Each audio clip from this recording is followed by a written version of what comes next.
En tout cas, nous disons qu'il n'y a pas un meilleur vœu qu'on peut faire au monde éducatif en dehors de l'arrêté. C'est une surprise pour nous. Certes, nous savons une surprise agréable. Nous ne doutons pas qu'ils allaient donc respecter leurs paroles. Rappelez-vous, nous avons dit au moment où les comités ont été installés, donc de venir travailler, c'est en cela que nous allons juger de leur foi. Est-ce que tout ce qu'ils sont en train de nous dire, on peut apporter du crédit ou pas? Et je vous assure, la surprise est de taille. Donc 11 000 enseignants contractuels seront recrutés au titre de l'année 2025.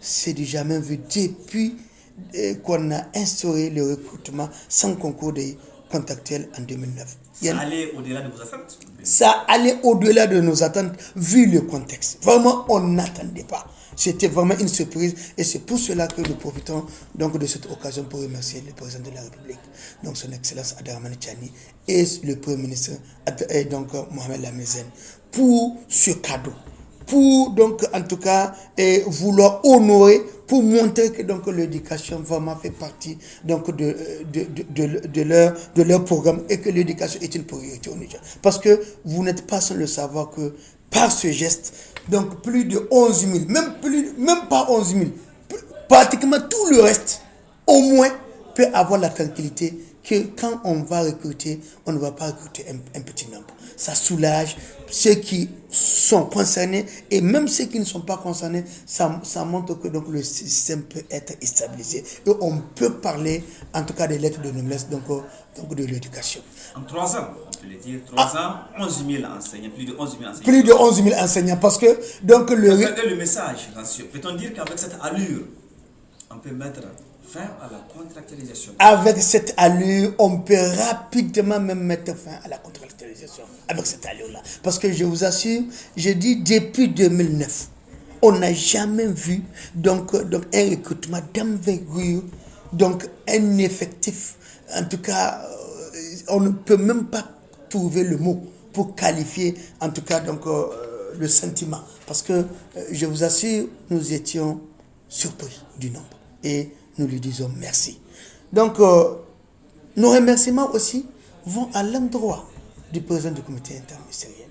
Donc, cet homme, par sa sagesse, cet homme, par sa neutralité, par sa fermeté, par sa perspicacité, donc, a fait en sorte que l'ensemble des regroupements puissent s'asseoir autour d'une même table, discuter, donc avoir un seul comité et avoir un seul communiqué, donc jusqu'au, en tout cas à cette date.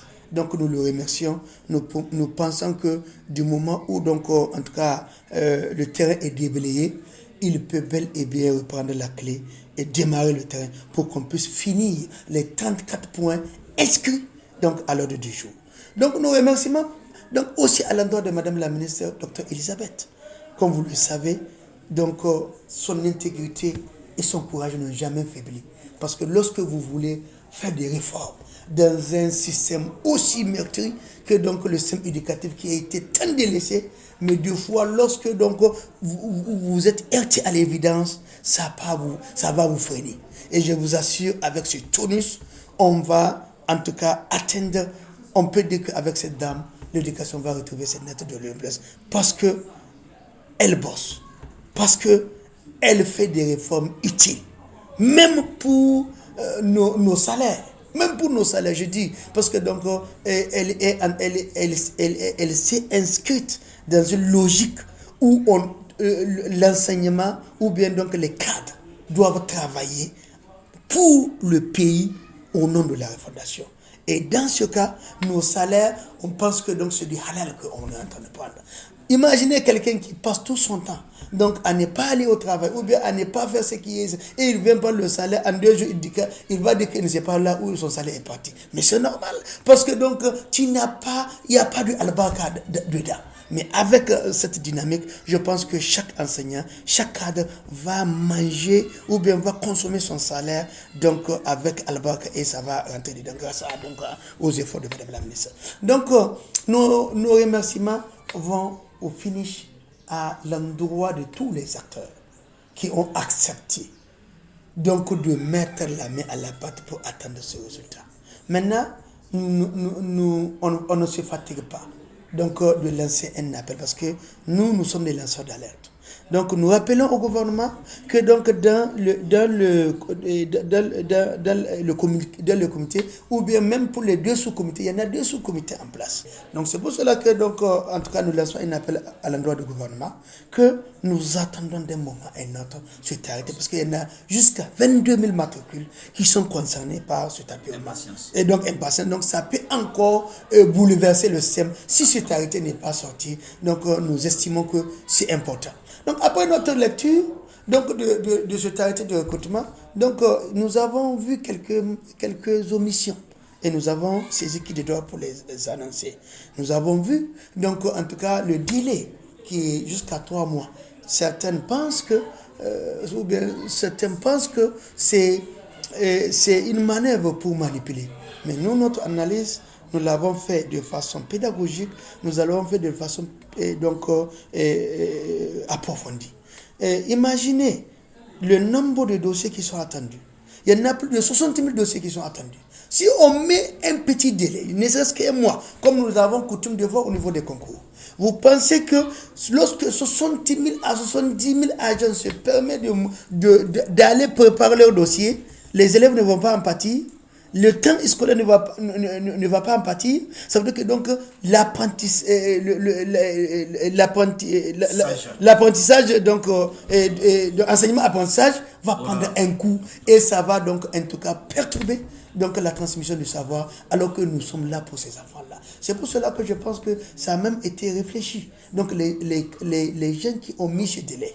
Donc la seule chose que nous allons en tout cas conseiller, c'est que donc le comité donc de présélection soit mis très rapidement pour que donc le comité puisse travailler dans le temps.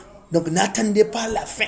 Donc le 10 avril pour dire que donc c'est à cela que vous allez mettre le comité de sélection. Non. Donc je pense que le comité dès le mois de février peut commencer à examiner pour accélérer les choses. Mais donc le temps donc de 3 mois n'est pas un péché. Donc le recrutement était censé intervenir dans les congés, mais nous avons accusé beaucoup de retard. C'est pour cela que nous pensons que donc 3 mois c'est pour assurer la continuité donc de l'événement enseignement-apprentissage pour ne pas perturber en tout cas l'ordre donc des enseignements. Parce que donc si des gens vont dire qu'ils vont aller préparer donc les dossiers, mais quel est le directeur ou bien l'inspecteur qui va les empêcher? Ils ont attendu ce moment il y a trop longtemps de cela. Ça veut dire que donc c'est pour éviter à ce que donc l'école soit perturbée que donc ces gens-là ont réfléchi comme ça. Et je pense que nous pouvons le comprendre dans ce sens. Donc au finish, nous pensons que donc le comité interministériel, c'est comme si c'est un grand tribunal qu'on met en place de façon spécifique pour régler des problèmes dans un secteur bien déterminé. C'est pour cela que nous demandons en tout cas au gouvernement de reprendre donc le flambeau, le ministre, le professeur président, pour essayer de finir avec les 34 points. Vous savez que dans ce comité, ou bien dans ce même ordre, il y en a la question des âgés. Ça n'a pas été débattu. Donc, nous ne pensons pas que si nous allons laisser ce point-là au central. Parce que donc, ce comité interministériel est spécialement pour l'éducation. Donc, eux, ils ont servi dans l'éducation. Il n'y a pas une raison de les oublier, même si c'est un plaidoyer que le comité va faire à l'endroit du président pour essayer de voir.